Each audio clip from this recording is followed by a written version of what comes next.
With the second pick in the 1999 NBA draft, the Vancouver Grizzlies select Steve Francis from the... This is the beginning of the end for a Vancouver franchise to ever be in the NBA, because Steve Francis did not want to be there. He got traded to the Houston Rockets before the season started, and that began the Stevie franchise era.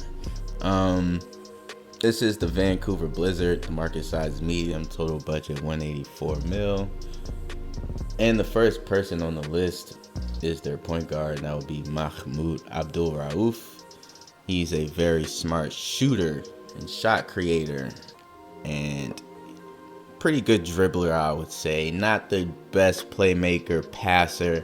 Doesn't have the best size. He's 6 foot, barely 180. Played in the 90s for the Nuggets, but this boy can shoot. I'm trying to tell you. Almost put 40 on Jordan, put 36 on him back in February on the 4th, 1996. Played with Mutombo also. The NBA didn't really like him as much because he stood by what he stood by, and that was his moral and his code.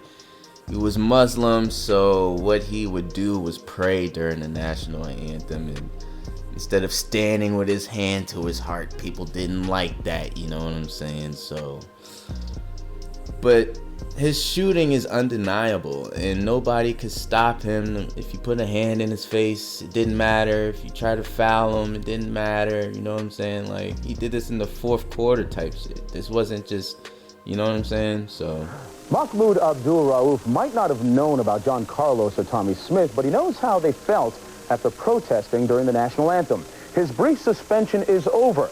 Now Rauf says that he wouldn't mind calling Toronto home. Says that he likes the large Muslim community there and the diversity. Makes you wonder, though, what he thinks of Canada. Gary Miller has more.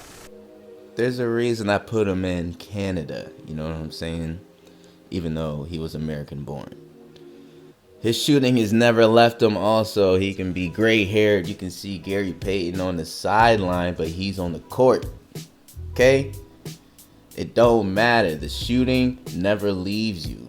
Okay? So if you ever played pickup basketball before and an old man is just hitting it, well, that's why. Because your shooting never leaves you, man. It just don't. Okay? It just don't. Next, we got Sarunas Marciulionis. He is from Lithuania. He was born and raised in Lithuania. He played in 1990 for the Run TMC Warriors. That's Mitch Richmond, Tim Hardaway, Chris Mullin. He's the inventor of the Euro step. Okay, so a lot of these foreign players I'm going to introduce to you are kind of sons of him, because this guy is the 6'5" version of everything you see now. Peja Stojakovic, straight out of Serbia, played for the Sacramento Kings back in the 2000s against the Lakers and stuff like that. Just had range out the ass, you know what I'm saying? 6'9", doesn't really dribble that well, doesn't really go to the rim with ferocity or nothing like that. He's kind of one of those typical how we thought foreign players would be, just kind of not necessarily soft, but I mean, when it came to shooting, he had a ferociousness, and that was kind of different for certain people, because, you know, people just thought we can just push around foreign players. Well, when you push him around, he's still going to shoot it on you, and he's still going to make it, and that was kind of different for everybody. So Giannis Antetokounmpo, he is the reigning king of the NBA right now, the current champion, played for the Milwaukee Bucks. There's a reason we call him the Greek Freak, because he does things that we just never seen before. Like, I don't understand the type of athleticism. He's 6'11", 250, but he runs like LeBron. He just jumps out the gym. This is a highlight of him taking 2 dribbles and then dunking from the other side of the court, okay? Like, that's not normal. You feel me? Like, him catching an alley-oop and jumping over somebody, that shit isn't normal. If Vince Carter did that in the 2000s, niggas would go crazy. But this nigga just did it off the ease. And it's not even like he didn't pay attention. All right, so anyway, he's from Greece, by the way. Andrea Bargnani, he's from Italy. He was the #1 draft pick in 2006. He's pretty well-rounded. He can shoot. He's 7 foot, 211. He got bigger as he got older, but when he got drafted to the Toronto Raptors in Canada, he was doing pretty well. You know what I'm saying? Like, he started as a small forward, and he was 7 foot. He had a lot of skills. He had a lot of just things that he can do. Just pretty much started as clay, and you could turn him into anything you wanted to. Pause, but yeah. Rudy Gobert from France. He's Defensive Player of the Year a couple times. Doesn't really have any skills but blocking and defense. Best known for spreading coronavirus in the NBA when people were... he's terrible. Manu Ginobili from Argentina. If you've never seen Manu Ginobili, he's born and raised in Argentina. I just said that twice. But he played for the Spurs during the 2000s for... Greg Popovich, which means Greg kind of didn't like him as much because he wasn't as tamed. He played kind of wild. He wasn't like a Tim Duncan type. We weren't really used to such a wild foreign player. We're used to them like shooting and, you know, being ferocious at shooting maybe or stuff like that. But he just went to the rim with just random just recklessness. And he's kind of like the blueprint of Dwayne Wade a little bit. Hedo Turkoglu from Turkey was one of the most clutch shooters from just outside of the country I've ever seen. He's 6'10", by the way. 6'10", can do a lot of dribbling, can do passing very well. But one thing he was really good at was just shooting in the clutch. He went to the finals, and people think it was because of Dwight Howard. But really, it was because of Hedo Turkoglu, man. Hedo Turkoglu, like, there's nothing that he really couldn't do. He was a Swiss Army knife. And the fact that he was just, like, ferocious at shooting the ball, I mean, there's really nothing you could do with him.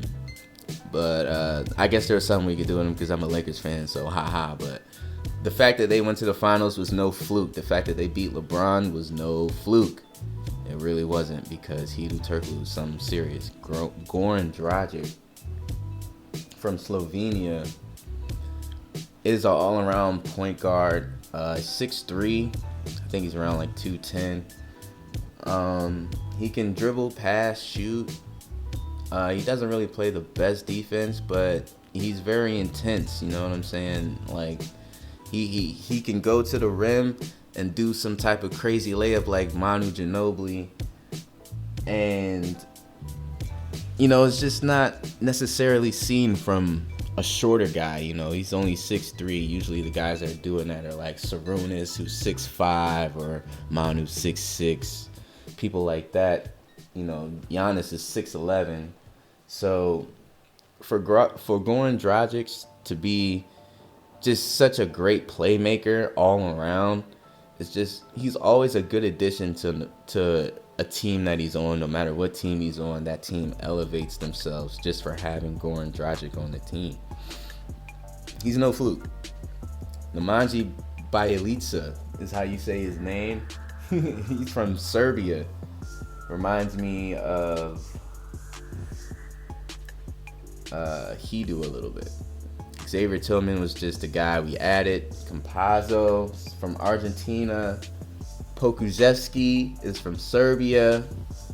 And James Bouknight's just another guy we just had to add. Their coach, Mark Daigneault, is American born, but his last name sounds foreign as shit. He's a Thunder head coach, so I figured he could probably do pretty well with the mesh of these. Mid-range, three-point layup, rebounding, and passing look very well. Still, strength and dunks look kind of iffy, but I would attest to that because they do have Giannis and a couple other people like Manu who's sneaky with it, so I think so. This is the home Blizzards jersey. Giannis with the Greek Freak 2s on. Sponsored by TikTok, as you can see. That's the away jersey with some different Greek Freaks on right there. Yeah, man, this team is gonna be pretty lethal at some point. It's the Van City Alternates with the TikTok on the side still.